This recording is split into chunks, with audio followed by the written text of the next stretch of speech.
Audio Jungle. Audio Jungle.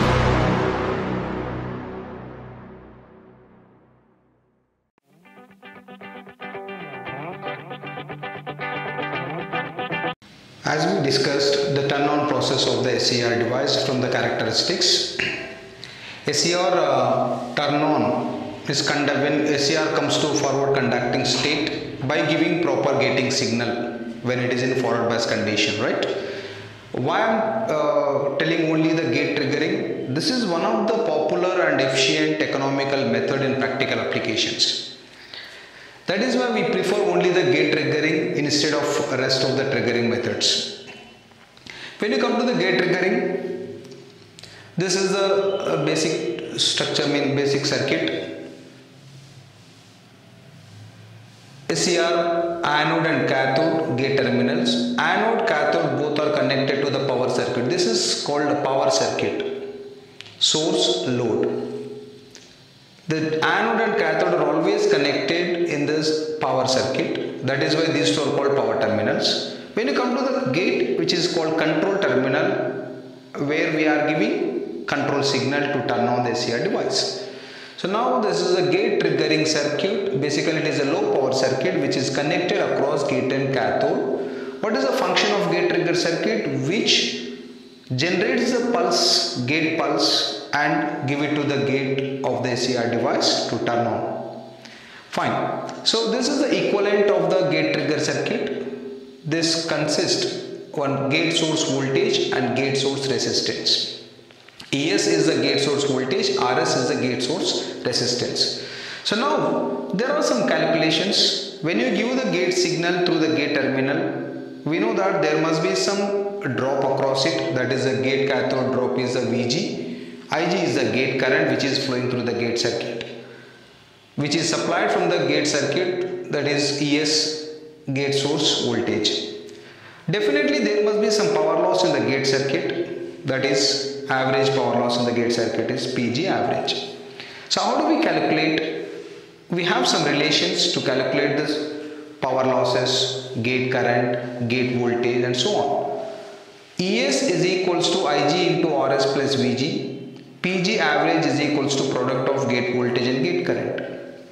This is the average power loss in the gate circuit. Very important thing is, this gate power loss should be minimum always.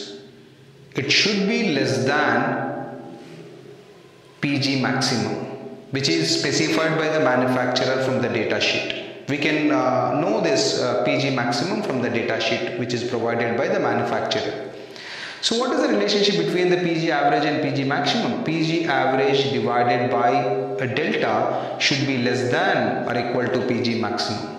What is the delta? Delta is called duty ratio, that is basically on time to total time. So TP is a gate pulse width, which is a on turn on time or gate pulse width.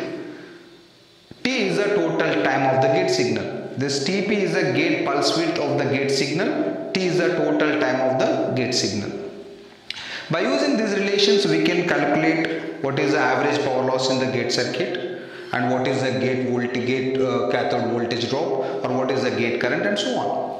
Now coming to the gate signal, we know that we are applying with the help of this gate trigger circuit, we generate the gate signal in the form of pulses, not continuous.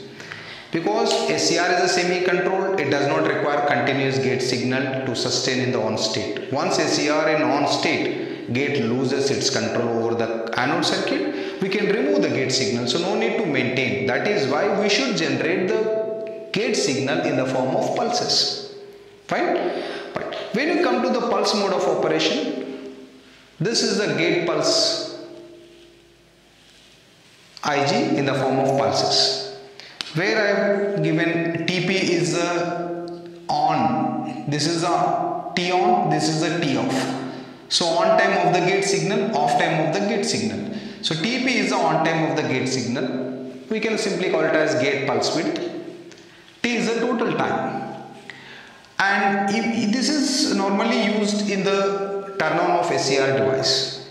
But when you come to the practical applications, Instead of this continuous pulse signal, again use high frequency carrier gating signal. What is a high frequency carrier? See, when you come to this point to this point, the signal is again continuous, right?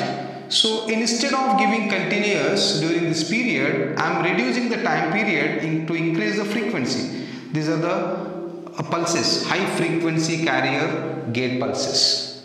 What is the use of this high frequency carrier gate pulse in the application? This high frequency carrier gate signal are normally used to reduce the size of pulse transformer. High frequency carrier gating signal is used to reduce the size of pulse transformer as well reduce the gate power losses. That is a reason which is very popular in practical applications.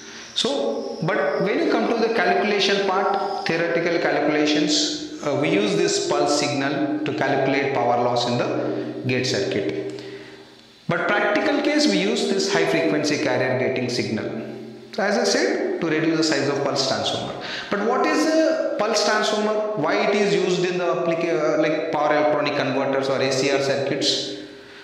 Pulse transformer is 1:1 ratio transformer, which is used to provide electrical isolation between low power gate circuit and high power anode circuit. So this is the gate circuit, this is the anode circuit. The gate signal circuit produces the gating signals in the form of pulses. Those cannot be given directly to the anode circuit. There must be some proper electrical isolation. So why electrical isolation is required? If there is no electrical isolation, anything happen in the anode circuit, basically anode circuit is a high power circuit, it may affect the gate, low power gate circuit. So gate circuit may get damaged. To avoid this, you should maintain proper electrical isolation between low power gate circuit and high power anode circuit. That can be done with the help of pulse transformer. The pulse transformer functionality is what? Pulse transformer is used to provide electrical isolation between low power gate circuit and high power anode circuit. Now, when you come to this proper turn on of SCR device, as is given, this is the gate pulse we are giving to the SCR to turn on the SCR in proper way. So what is the condition to turn on SCR in proper way? For proper turn on of SCR, gate pulse width TP is called gate pulse width. Gate pulse width should be greater than or equal to turn on time of the SCR.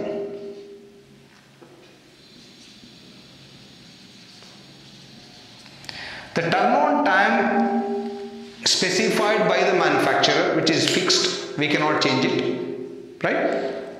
TP is in our hand. With the help of gate circuit, we should maintain the gate pulse width. It should be greater than turn on time. Suppose if you maintain TP less than T on, what would be happen? SCR cannot be fired proper way. It goes to off. Right? That is why the required condition is gate pulse width should be greater than turn on time of the SCR device. Then only the anode current should be greater than latching current to get the turn on of SCR in proper way. So this is the gate trigger method, which is very important in the turn on of SCR device.